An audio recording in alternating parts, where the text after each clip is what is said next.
सुन रहा था बुलबुले की मैं कथा, एक दिन बैठा समंदर तीर पर मैं, सुन रहा था बुलबुले की मैं कथा।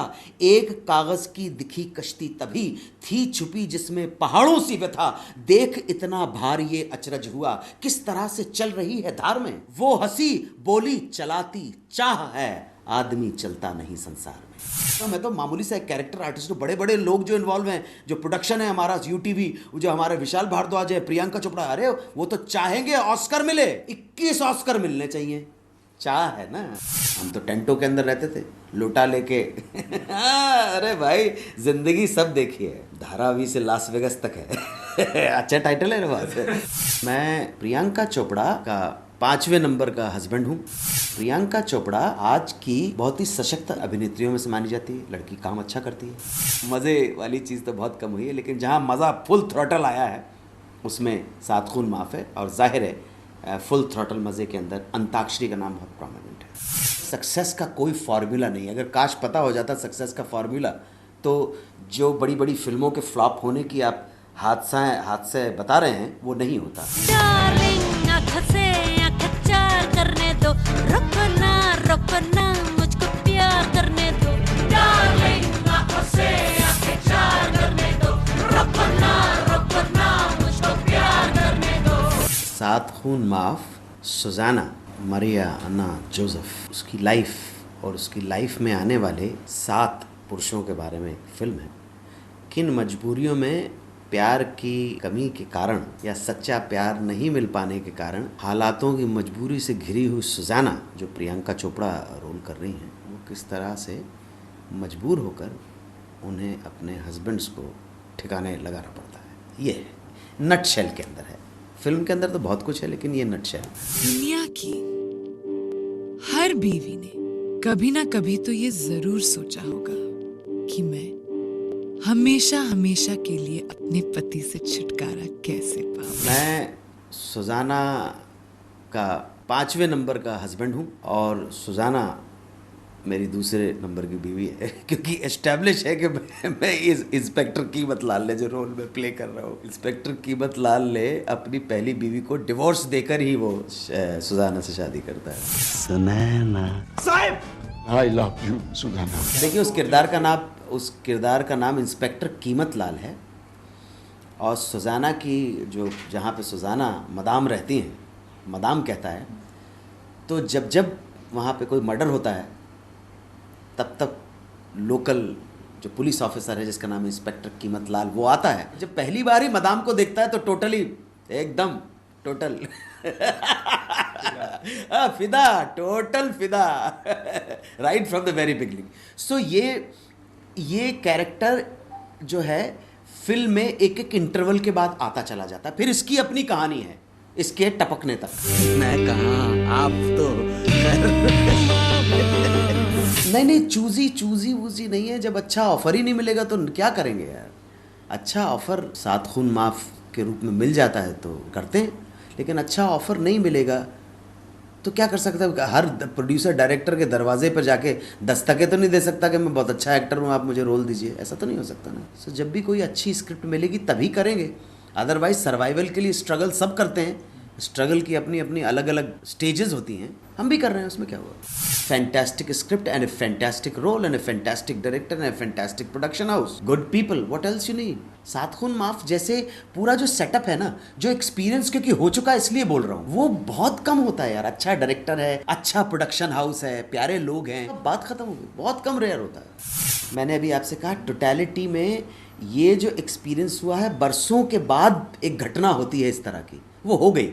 इसको मैं और एलाबोरेट करूं तो एक सीनियर आदमी को क्या चाहिए कि उसके साथ, वो जिसके साथ काम कर रहा है, लोग उसको बहुत इज्जत दें, प्यार दें, रिस्पेक्ट दें, वो मिलेगी। एक एक्टर को क्या चाहिए कि टैलेंटेड डायरेक्टर जिसके मन में उस एक्टर के लिए कहीं रिस्पेक्ट हो, यही चाहिए ना। और एक्टर और डायरेक्टर के बीच में एक परफेक्ट सिंक और कम्युनिकेशन और एक दूसरे के प्रति म्यूचुअल रिस्पेक्ट, यही चाहिए ना। वो मुझे विशाल भारद्वाज के अंदर मिल गई। Vishal Bhardwaj is a brilliant director. उसको भाषा के बारे में मालूम है, सिनेमा के मीडियम के बारे में मालूम है। तो विशाल भारद्वाज उन चंद डायरेक्टर्स में से है जिनको भाषा के ऊपर पकड़ है। मालूम है क्या है, वो उन लोगों में से नहीं है जो क्लेम करते हैं कि जिसे मैंने अंग्रेजी में एमए किया है हिंदी मीडियम से। उनको भी बहुत अच्छी तरह से मालूम है कि किसके साथ काम कर रहे हैं। तो जो उनकी तरफ से सजेशन आए, जो इंस्ट्रक्शंस आए, बहुत ही बैलेंस, समझ बूझ के ओरिजिनल सजेशन आए बस। प्रियंका चोपड़ा आज की बहुत ही सशक्त हीरोइन अभिनेत्रियों में से मानी जाती है। लड़की काम अच्छा करती है। उसके साथ एक छोटा सा एक सीन वीन कभी किया था एक फिल्म के अंदर। अब्बास मस्तान की एक फिल्म मैंने की थी बरसों पहले, वो भी बहुत साल पहले की बात है जब मैं जवान हुआ करता था। एक्ट्रेस तो तगड़ी है और तगड़ा रोल है। तो मैं उससे शूटिंग के दौरान कहा करता था कि अगर इस रोल में तुम्हें इंटरनेशनल अवार्ड नहीं मिला तो मैं बहुत दुखी होऊंगा। मेरी शुभकामनाएं साथ हैं, ईश्वर के लिए प्रार्थना है कि उसको तो बहुत अच्छा मिलना चाहिए। मैंने फिल्म नहीं देखी, लेकिन जितना इस लड़की ने बहुत मेहनत से काम किया, एक सीनियर को जो रिस्पेक्ट देनी चाहिए उसने मुझे दी, और एक अपने जूनियर को जो प्यार देना चाहिए वो मैंने उसको दिया। प्यार और इज्जत दी। बिल्कुल, तो आपने बिल्कुल सही पूछा। मैं बहुत खुश हूँ कि आपने कहा किस फिल्म को के और प्रोजेक्ट को करते हो आप बहुत नज़दीक पाया आपने। शुरू करते हैं हम कबीर से। एक टेलीविज़न सीरियल थी, अनिल चौधरी साहब ने उसको प्रोड्यूस किया था, बहुत मज़ा आया करते। उसके बाद केतन मेहता की सरदार में गांधी प्ले करते हुए बहुत मज़ा आया। प्रियदर्शन की गर्दिश करते हुए बहुत मज़ा आया। प्रियदर्शन की एक और फिल्म थी सजाए पानी, उसमें वीर सावरकर का रोल किया। मिस्टर इंडिया शेखर प्रसाद करते, मज़ा आया। सात खून तो है ही। मज़ा जब आया है ना, उसमें उस लिस्ट में सात खून का माफ का नाम अभी लेटेस्ट है ध्यान रखना। और इस उम्र के अंदर हमारे जीवन के अंदर मज़ा बहुत कम आया है यार। लाइफ में इतना स्ट्रगल रहा है कि मज़े वाली चीज़ तो बहुत कम हुई है, लेकिन जहाँ मज़ा फुल थ्रॉटल आया है उसमें सात खून माफ है। और जाहिर है फुल थ्रॉटल मज़े के अंदर अंताक्षरी का नाम बहुत प्रोमिनेंट है।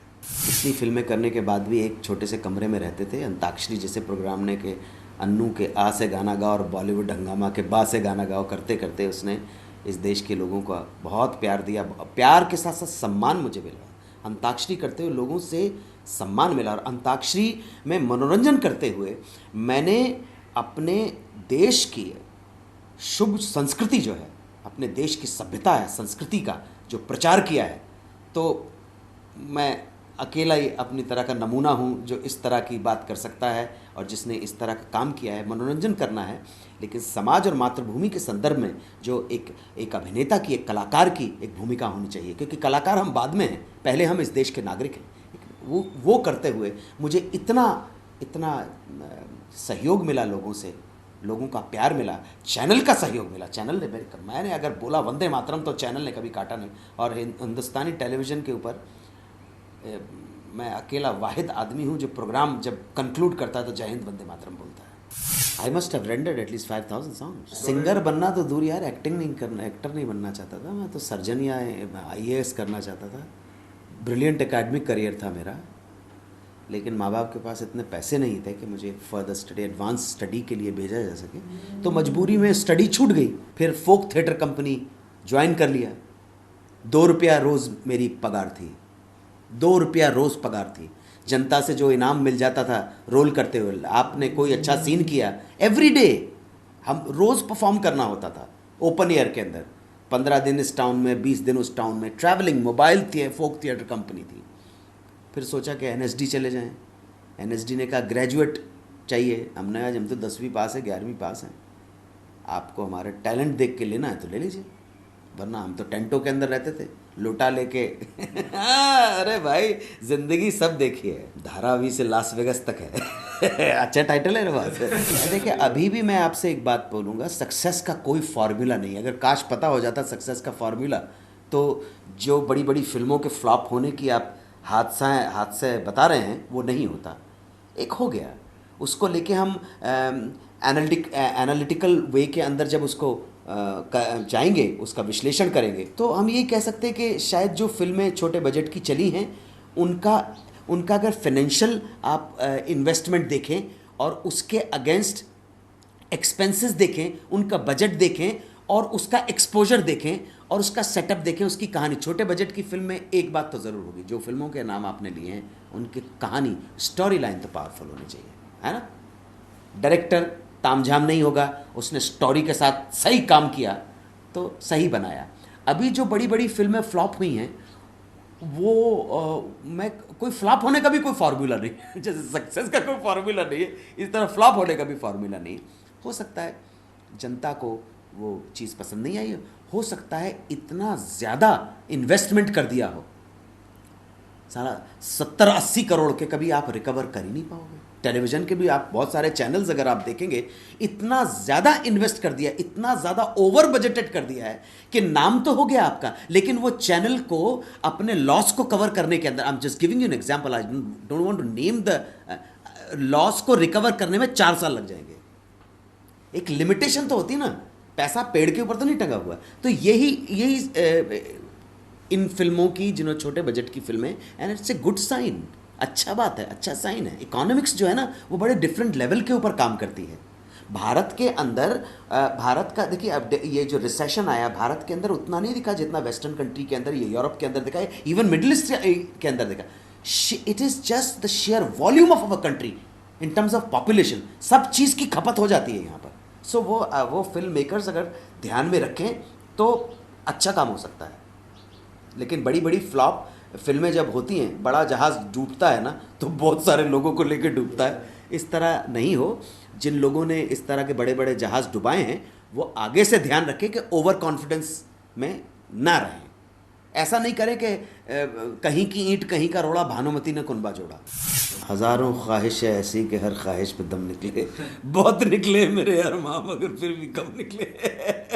I haven't seen the film, I have read the script and its script is very very interesting। कुछ बात है, कुछ नया है उसके अंदर। मुझे ऐसा लगता है कि इतने सारा हस्बैंड का मर्डर करने के बाद भी मुझे सुज़ैना कहीं वैम्प नहीं लगती है, आई डोंट नो, कहीं साइकोपैथ नहीं लगती है मुझे। ऐसा स्क्रिप्ट में जो होता है वो होता है, और उसका अगर कोई भी डायरेक्टर उसका जो स्क्रिप्ट में लिखा है अगर वो 40% सेल्यूलाइट के ऊपर इम्प्लीमेंट कर सके तो यू आर द विनर। चाह बहुत इंपॉर्टेंट, डिजायर जिसे बोलते हैं, एक्सपेक्टेशंस, आशा।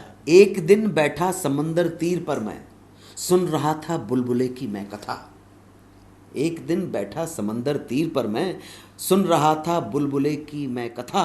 एक कागज की दिखी कश्ती तभी थी छुपी जिसमें पहाड़ों सी व्यथा। देख इतना भार ये अचरज हुआ किस तरह से चल रही है धार में। देख इतना भार ये अचरज हुआ किस तरह से चल रही है धार में। वो हंसी बोली चलाती चाह है, आदमी चलता नहीं संसार में।